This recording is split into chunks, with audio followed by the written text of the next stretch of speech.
Action 52 is widely regarded as the worst multi-cart video game in gaming history, right next to E.T. for the Atari 2600 in 1982, with a similar backstory in its creation, with the efficient price of $199 in 1991. Before going into the details of Action 52, I figured I'd give a brief history about Atari and also its downfall in the North American video game crash of 1983.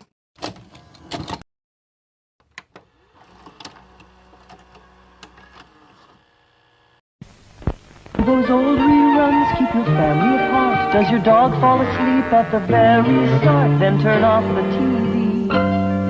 And here's what you see when you play a game from Atari. Have you played Atari today? With an Atari game, a flick of the switch turns your TV set into a playground and your family room into a family room. Have you played Atari today? Ah yes, Atari, one of the legendary companies and pioneers of the arcade. All thanks to the legendary founder and pioneer, Nolan Bushnell. Without him, arcades such as like this today wouldn't even exist. The company was founded in 1972, and 5 months later created Pong that was introduced in the arcade, and many other games after that. This thing got popular so much that they made a Pong console in 1975. By 1976, Warner Communications had bought the company for $28 million, giving them the finances and a leg up for the creation of the video computer system, otherwise known as the Atari 2600. I'd like an Atari 2600 system, please, and everything that goes with it. Everything? You sure you want everything? I want everything. Now you're getting your low price, up to $30 in rebate offers, and a free pack. Is that everything? It's not everything. You can get nearly 300 different cartridges. 300? That's nothing. It's something. But it's not everything. Soon there'll be a voice module, trackball, remote control joysticks, and a computer keyboard. It's amazing. It's amazing, but it's not everything. It's not everything. Soon there'll be educational games, too. Is that everything? That's everything. For now. For now? The Atari 2600. Now get up to $30 in rebate offers plus a free Pac-Man. The Atari 2600 was a huge success, and they later ported the arcade versions to the Atari 2600, playing the arcade to the comfort of your own home. In the late 1978, Nolan Bushnell was let go and was fired from the company in order to pursue his business in Pizza Time Theater, otherwise known as Chuck E. Cheese's Pizza Time Theater. Smile America, say Chuck E. Cheese. Smile America, say Chuck E. Cheese. Food and games and all kinds of creatures. Oh, taste the Pizza Time Theater. Smile America, say Chuck E. Cheese. You can smile. Make believe you're in outer space. Throw a party at Chuck E.'s place. You can smile. Watch the game go wild. So much fun you can't help but smile. You can smile. Chuck E. Cheese.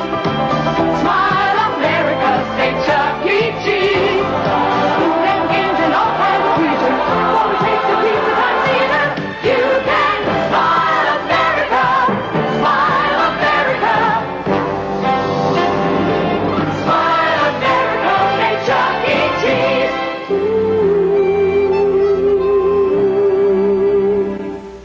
In 1981, CEO Ray Kassar, in charge of Atari, commissioned Todd Fry in order to make Pac-Man for the Atari 2600.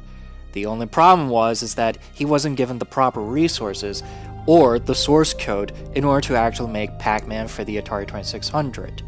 Instead, he actually played the arcade game in order to get the understanding of how the gameplay mechanic actually works. So it went from this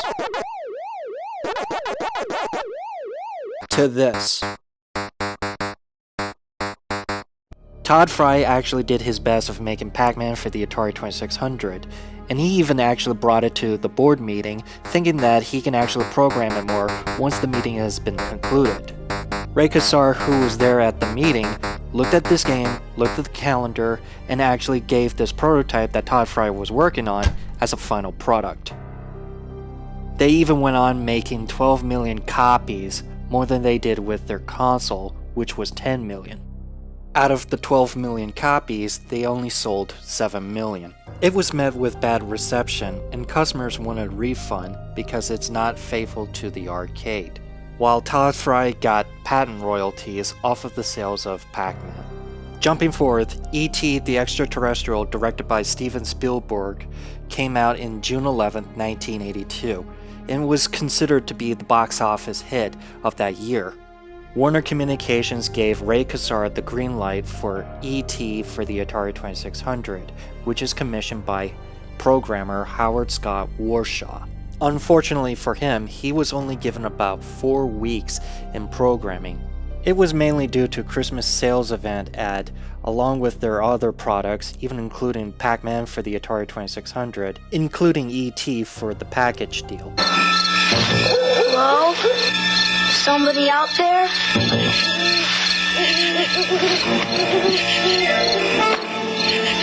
E.T.? Video game?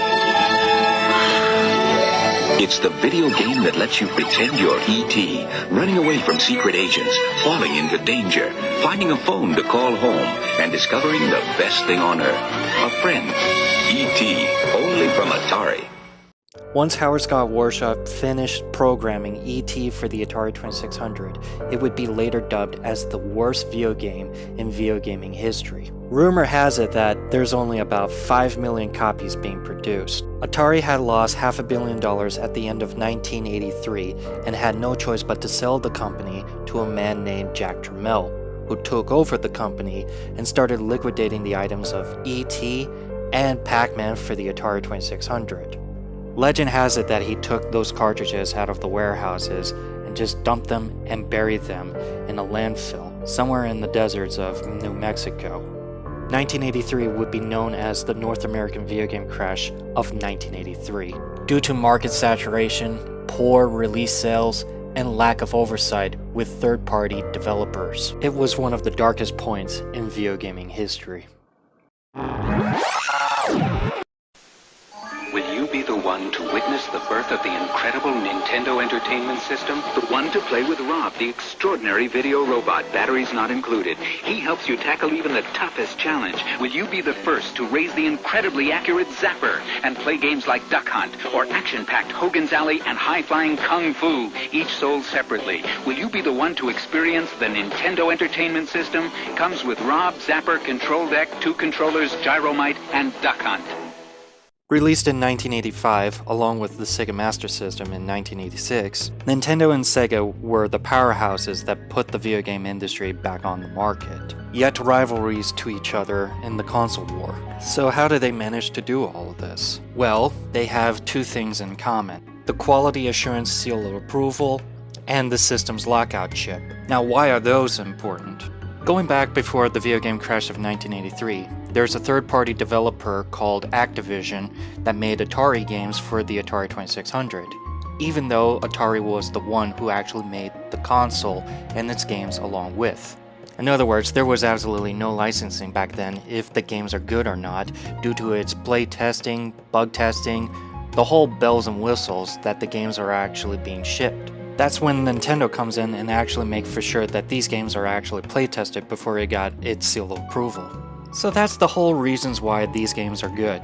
Yet you have unlicensed third-party developers that actually snuck their games onto the NES system, mainly including, of course, Action 52.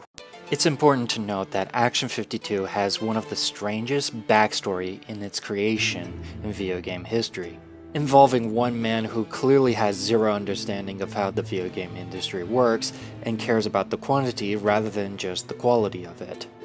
So let's just get into it, so here we go. So who exactly made Action 52 and what's its intended purposes? An unlicensed third-party developer by the name of Active Enterprises, not to be confused with Activision since that was competing against Atari due to someone else's executive decision. Active Enterprises is run by one man by the name of Vince Perry. What's so weird about this guy is that there's not even a single photo of him, except the documented information about him and his company that he runs. Throughout the majority of the story, it's just going to be his name as an image. So what's his story? According to the news article from the Miami Herald, he is a businessman from Miami, Florida. I tried to find the article in Google search, but couldn't seem to find it, so now I'm just borrowing this from a YouTuber by the name of Octavius King, where she, of course, goes into explicit details about the news article and the creation of Action 52. I'll put a link right down in below, but this here gets interesting.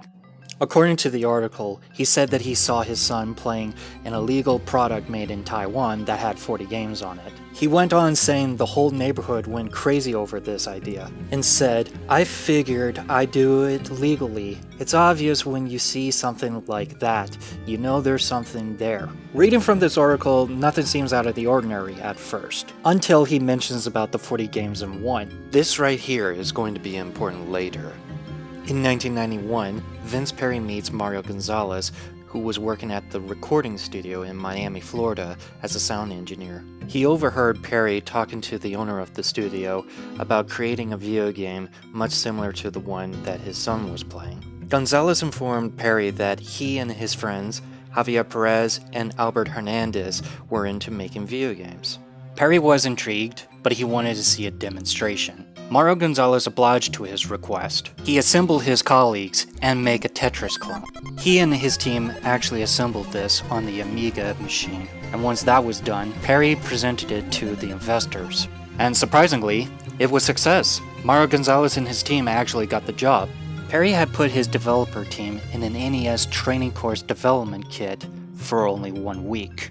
Keep an eye on the red flag numbers, as this is just gonna get worse. After the training course was done, they were tasked to make 52 games in 3 months. According to the fourth developer, who later joined the group, summarized that there's 4 guys, 52 games they need to make, and also a deadline of 3 months.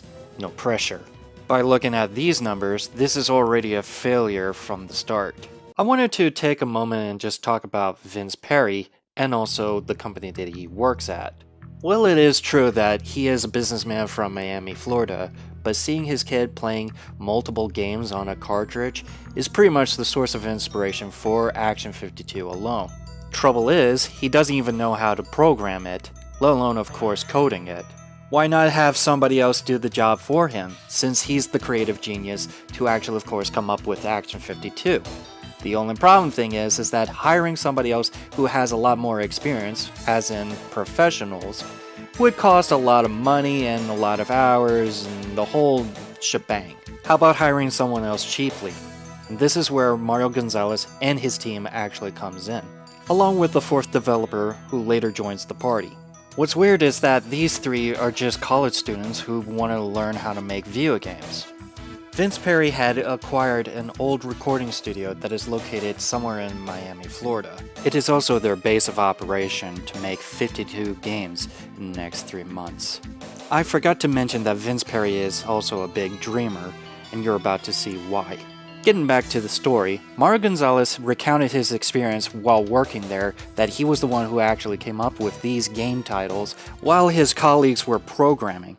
But he also gives us a little bit more details about Vince Perry at the workplace. Sometimes he actually shows up with coffees and donuts, and then quickly leaves back in his office. And sometimes, occasionally, just actually calls him via hotline just to check on the progress of the video game itself. Remember how I said about Vince Perry being a big dreamer? Well, he seriously thinks that his video game would just make him millions. And the whole thing falls apart as soon as you see why. Getting back to the story, there's a game called Bubblegum Rosie that Mario Gonzalez was seeing a girl at the time named Rosie, who just so happened to have a packet of bubblegum with her every time they hang out with. Which I gotta have to say is pretty cute and wholesome, if I have to say. Despite a list of games that are on here that doesn't even sound interesting, there's even a game called Ooze that Perry created a prize contest that centers around this game alone. According to this flyer, if you beat this game, you will win $104,000, half of which is scholarship, the half of which is cash prize. Which you split down the middle, that's $52,000 on both scholarship and cash money. Now why that number, I have no idea. Probably because Vince Perry is so obsessed with the number 52 that he just loves it so much. In order to actually receive the prize money, you would have to beat the game and actually receive the code in order to win the prize money. Which seems simple enough, except that it's impossible to actually beat the game because it's a glitch-filled mess. And there's even another story that involves game number 5 with this pamphlet right here. It says here that game number 9, Alfredo, and game number 49, Jigsaw, cannot be played. In order to actually play those two, you would have to play game number 5, Ooze, in order to actually unlock those two secret games. Reading from this pamphlet, that's not even possible. Even if they did manage to beat the game without it glitching, however, it would be impossible to actually have direct access to those two games. Plus, it doesn't even have a battery save, which is a dead giveaway. Getting back to the story, Mario Gonzalez and his team were almost done completing all 52 games in a single cartridge, until Perry came out at the very last minute with a new proposal. Game number 52 was going to be called the Action Game Master. You take the role as the player who got trapped inside of a TV and must battle his way through 52 games with every single last bosses inside. Trouble is that Perry came in at the very last minute and dropped this game in favor of this new game called The Cheetah-Man.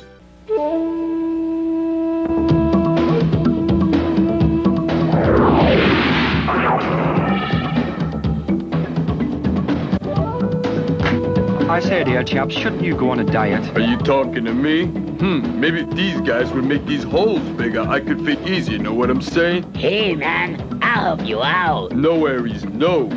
Come on, guys, we have work to do. We come from the Action 52 game world where every game is... Yeah, we're talking action and lots of it. We got space, dragon, adventure, even war games. Yeah, dude, we even got rescue games, and man, they're smooth like ice. Hey, what about you guys? Oh yeah, we're in there too, the Cheetah-Man. Yes, but that's another story. If you want the ultimate game challenge, you have to get Action 52. Yeah, it's so cool. 52 games in one, and you can even play it on Nintendo. Man, it's awesome. Get yours now. Now playing at a store near you. Ah yes, the Cheetah-Man. One of Active Enterprises' flagship mascot and also the promotional for the game cover itself. Inside the Action 52's packaging, it comes with a free comic book of the Cheetah-Man. But it's also one of Vince Perry's blatant answer for the Teenage Mutant Ninja Turtles craze back in the 90s. Once Mario Gonzalez and his team actually got the last game in there, they didn't even actually playtested it once it was finally completed. And judging by these numbers, however, this is very bad from the very start. Remember how I said that seal approvals are actually important after the video game crash of 1983? Well, when Vince Perry actually got the final copy of Action 52 and actually presented it to Nintendo, they automatically rejected it. But that doesn't stop Vince Perry. He knew what the potential of Action 52 is capable of, and instead he actually promoted it and actually distributed it in shopping markets, despite of Nintendo, however, of course, not giving them the seal of approval. Once it actually did reach the gamers, it was met with bad reputation. Even the angry video game nerd said that the games were all terrible. I'll put his link down below as well, but let me just explain about my experience when I first saw that cartridge. When I first saw this cartridge, it looks like no other cartridges I have ever seen. Nothing seems out of the ordinary at first until I saw something on the back. It has the company logo on the back that we already know of, but what are those? At first I thought it might have been like a battery save, which it doesn't seem to look like it at first. So I'm thinking like, okay, it might have been like a dev switch just to bypass the Nintendo lockout chip. But then again, there is no direct access on the back of it. I have no idea what it is, or why it's there to begin with, or what's its functionality, other than just function its cartridge, I guess. Another thing that the angry video game nerd mentioned is that if you play this for more than just an hour, it gives off that bad smell of burning plastic. Another bad sign for the already deceased company. And from here, things have taken turn for the worst.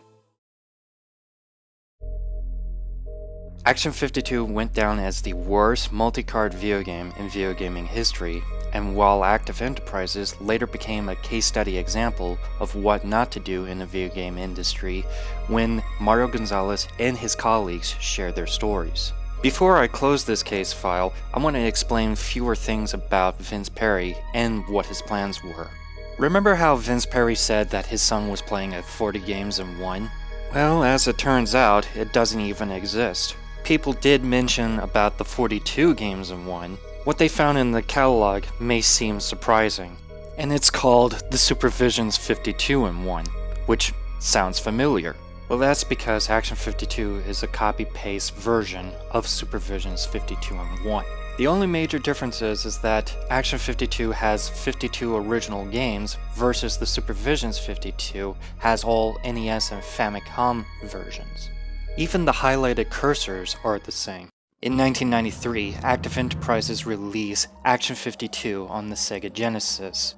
What's disturbing about this version is that it wasn't even licensed by Sega. Yeah, according to this opening intro, it says this product is not produced by or under license from Sega Enterprises Ltd. But then, why is it here to begin with? The people who worked on this game were Javier and Albert back again for another project with the help assistant aid from another company, Farsight's Technology. The people who actually did Color of Dinosaurs on the NES. What's so surprising about this Genesis version is that all the other games are much better than its NES counterpart, but it still doesn't even erase the fact that the NES version, however, shot any chances this thing would ever have.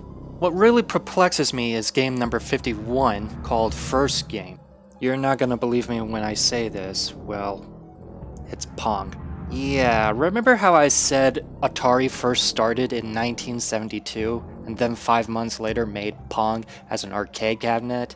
Well, if you really want to go back, there's also the Magnavox Odyssey, and that was experimented on being as the first game on a console.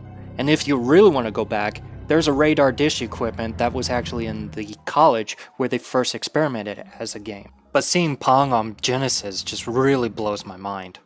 I also forgot to mention about the Cheetah Man. Yeah, one of Vince Perry's other opportunities. And to tell you the truth, it's now game number 13. Something tells me that this is a big monumental failure from the start. I previously mentioned that the Cheetah Man used to be on game number 52 on NES, being as one of Vince Perry's blatant answer to the Teenage Mutant Ninja Turtles. He centers around this idea of just having comic books, Saturday morning cartoons, and not to mention, of course, more comic books. The Cheetah Man on the Genesis is not so much as a sequel, but rather a remake. The real sequel is actually on the NES. And yes, this is a sequel to Action 52's Cheetah Man. The story is that the game was planned to be released in 1992, but was never officially released. A warehouse located in Florida containing 1,500 copies were discovered in 1996, and the game was sold on secondary markets. If any of this information is true, then how come the Genesis version of Action 52 was released in 1993 instead of Cheetah Man 2 in 1992? And I think there's a reasons why behind it. That 1,500 cartridges they discovered is actually Action 52 being recycled into Cheetah Man 2. They even have the stickers on and everything else. The only major difference is that the front cover has Cheetah Man 2 being labeled. Now wait a minute, take a look on the left. Isn't that the same components from before? Now it's just red? Okay, what is going on here? I assume they're there because of the 52 games that needed to be programmed on this one single cartridge. Sad thing is that it's just a single game, so why is it here? Please leave a comment on what those things are, cause I have no idea what they are. And in case you're wondering what the gameplay is like, it's the exact same game just like from Action 52. The problem with this one is that you can't even load up the next level after the boss encounter, which is probably the reasons why it never got sold. Plus there's another Cheetah Man sequel, which I don't know how else to even explain this. Vince Perry, in his last-ditch attempts of just not going into bankrupt, mentions about a handheld system called the Action Game Master. When I first saw this handheld system, it looked like the Atari Lynx is mixed in hybrid with the Sega Game Gear. It even has the same color schemes too. My second thought is that it looks like an early version of the Nintendo Switch. In this pamphlet, it boasts about how this is going to play the Sega Genesis games, Super Nintendo, and also the NES games on this one single device. The only problem thing is that you can't even combine all those three systems in one, unless you want to count the Retron 5 later down the road. By 1993, Active Enterprises went out of business. And as for Vince Perry, he was never to be seen or never to be heard again. It became an internet legend and myth because of his own disappearance in 1993. When people do try to find out where he's at, they'd be contacted with an unknown number by sending a text message saying, "Why do you want to know this?" I'm not even sure if this is actually Vince Perry or his carriers for that matter. He's like the real-life Where's Waldo kind of venue. By 2014, it was reported that Vince Perry had passed away. And what's so strange is that Action 52 had gained a cult following due to its own mysterious, buggy, glitchy sort of nature that was created in 1991. But it's also served as a story of what not to do in a video game industry.